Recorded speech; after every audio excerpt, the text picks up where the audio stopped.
Welcome back. A while ago, we made a promise to cover progressive presses, and today, we're going to make good on that promise. We need to start this video out with a few statements. We're not comparing presses today. We're not teaching how to use progressive presses today. We're not suggesting one press is better than another. Today, we'll be going over the basics of progressive press functions in a general sense, and in contrast to single-stage presses. If you've watched our 7-step series, you'll know we do our rifle cartridges on a single-stage press. But it doesn't have to be that way for everyone. That's just how it is for us. We started with a progressive press, this press, the Square Deal B from Dillon. Back then, way back in the early 80s, I was shooting lots of pistols, and rifles only a little bit. So were my friends. So the Dillon Square Deal B was the perfect answer to my needs. Millions of rounds over the years, faithful and unwavering. Later, my rifle volume increased as well, but not to the point of justifying a dedicated progressive press. And, as luck would have it, I lived about 20 minutes from RCBS in Oroville, California. The lower initial cost, outstanding performance, and rock-solid build quality of the Rock Chucker press won me over, and a single stage is how I've loaded rifle rounds ever since. If I were to start shooting in competitions, I'd want a progressive press for rifles, and I'd be wanting that bad. But for Lauren and me, and the way we spend our quality time, single stage presses still work for us. For rifles, that is. But not for pistols. We believe that if you want to build skills, and then maintain those skills, you need to keep them sharp and in a high state of tune. You'll need to continue to train, constantly, always evolving, ever improving. For pistols, we still shoot an alarmingly big number of rounds each year. That's what it takes to stay sharp. And we don't have time to load that number with a single-stage press. Who does? The good news is there are some fine presses out there for just such needs. We can easily load 1,000 rounds on our Square Deal B before afternoon coffee, including time out for lunch and some YouTube watching. This press is perfectly sized for pistols, optimized is the word, and it's super easy, particularly if you have a companion to spell you at the bench from time to time. And since we have the Square Deal B, we'll be using it for today's video, but the concepts behind this press apply to all progressive presses with varying degrees of duplication when loading for both pistols and rifles. Let's get started by addressing the obvious first question. Why a progressive press?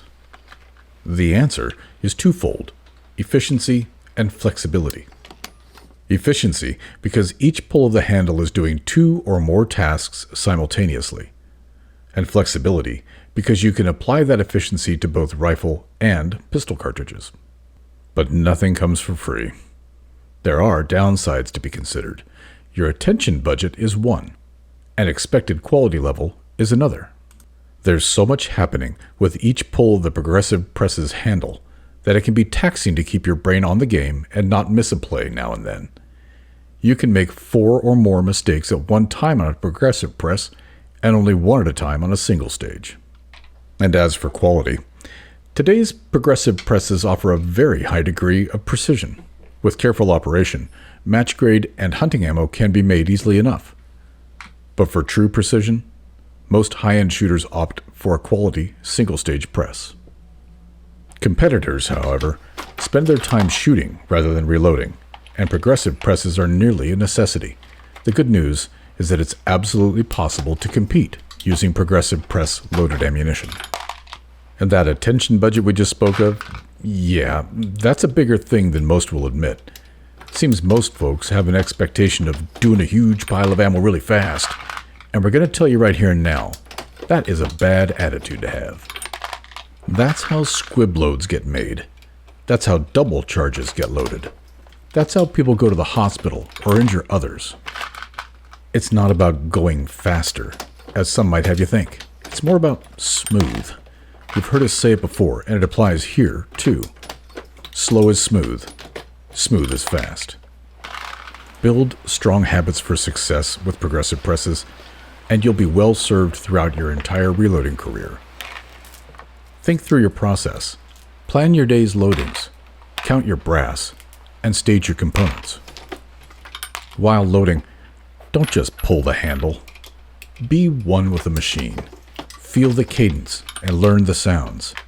Be aware of the song that it sings while you're loading and listen for a flat note, something that just doesn't feel or sound right, and you'll get better results.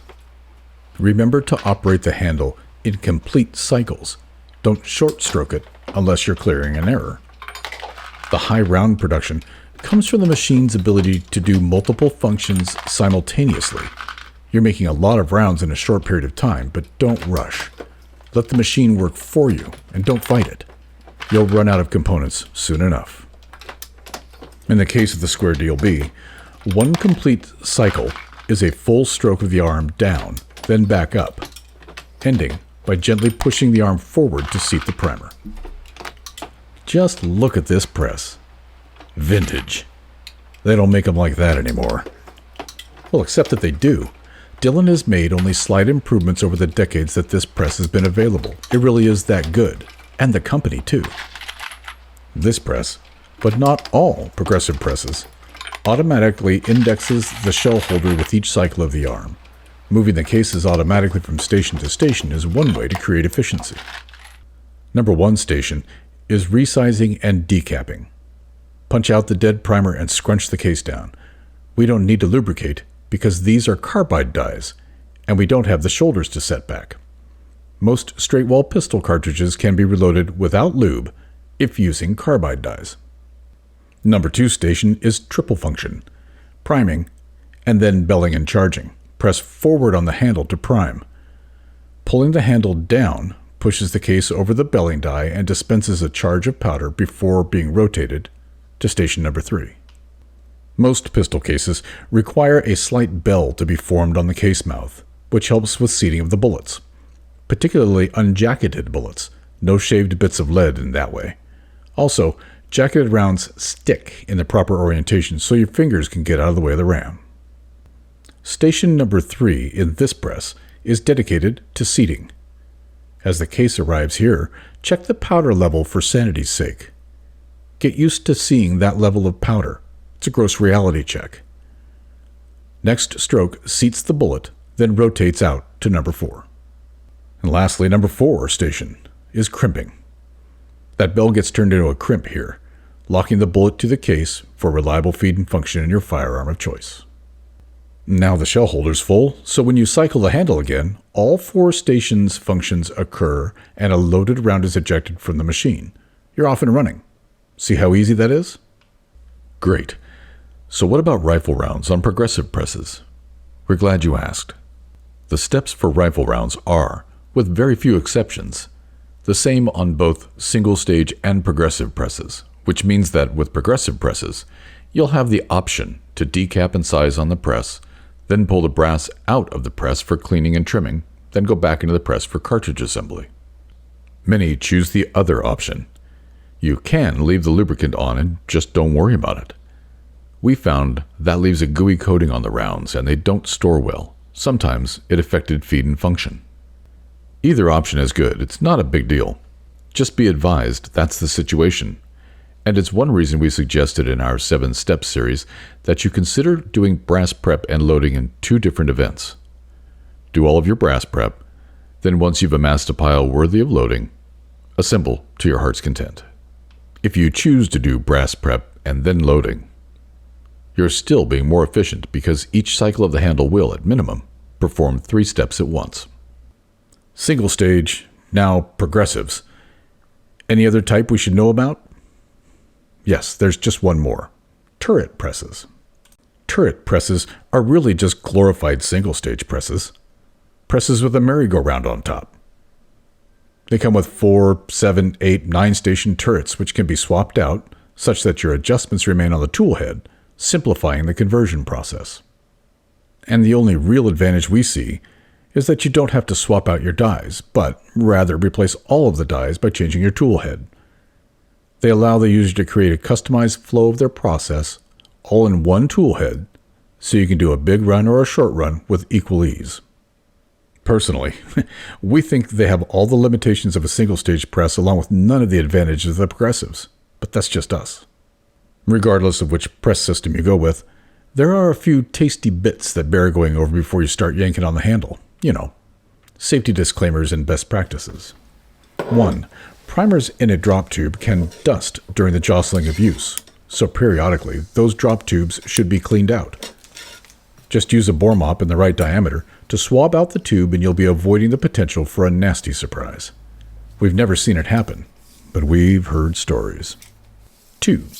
When measuring powder, you want to measure it in a powder pan, then pour it back into the case directly. Do not weigh powder charges while in the case. Dispense every charge exactly as you would during cyclical use. Trying to measure powder while in the case can mislead you because the case can grossly outweigh the powder, reducing resolution of your powder measurement. Next, when something does go wrong, and it will, stop. Full stop. Pull the cases from all positions and set them aside in order. Clear the problem, then fix each case you set aside one by one until you have all known good cases completed. Then begin over by inserting a new case in Station 1 and carry on from there. Trying to figure out what went goofy and moving on often will lead to a squib load, or worse, could initiate a double charge. Be very aware of each step, each cartridge, and every detail while loading. And remember, don't rush it. If you run the handle too fast, your cases will be flung around violently, which can shake out the powder or misalign the case when seating primers. You can imagine how unfavorable that might be. Just be cool, go smoothly, and let the press work for you. Never rush. And that's what we're gonna be. We're gonna be cool. We've heard concerns regarding cartridge overall length variations. It's not the press's fault, usually. There might well be a variation between a round loaded by itself and those loaded when the press is full of cases because the shell plate will deflect. But it should only be 1/1000th or so. If that variation is more than you can accept, then go with a single-stage press. For pistols, that variation is inevitable. Ever try measuring bulk round-nose bullets for length? It's eye-opening how much variation there will be in a box of 1,000 slugs, even from the best of manufacturers. That round nose is not about precision. It's about easy feed and function and lowering your cost. And finally, we find it's best to count out 100 cases, 100 slugs, and then drop in 100 primers to form a batch. That way, we don't run out of primers with a press full of half-made cartridges. It makes a visual reminder of where you are in the batch, no surprises, and no forgotten primers. How long does it take to churn out 100? Well, let's find out. Since we've been measuring every 10th charge for the last 300 rounds, we have a very high confidence in our dispenser and that it's working flawlessly. We've seen no more than 1/2 variation thus far. So let's pull out the stops and run a timer while we fast forward for 100 rounds. Ready? Go. Now granted, we had our mise en place ready to go, but you can see we're on track for 11 minutes for 100 rounds. That's 600 rounds an hour in a perfect world. That means we could, and often do, crank out 1,500 rounds easily and without rushing in a morning's work. We said it's not about speed. It's about smooth. Take a look, and you'll have to acknowledge we are not rushing. Slow is smooth, and smooth is fast. And that's a pretty light and fast overview of progressive presses. Hopefully, we've helped some folks make decisions by decluttering the options and made sense of an often confusing group of presses. Thanks again for watching, and we'll see you in our next video.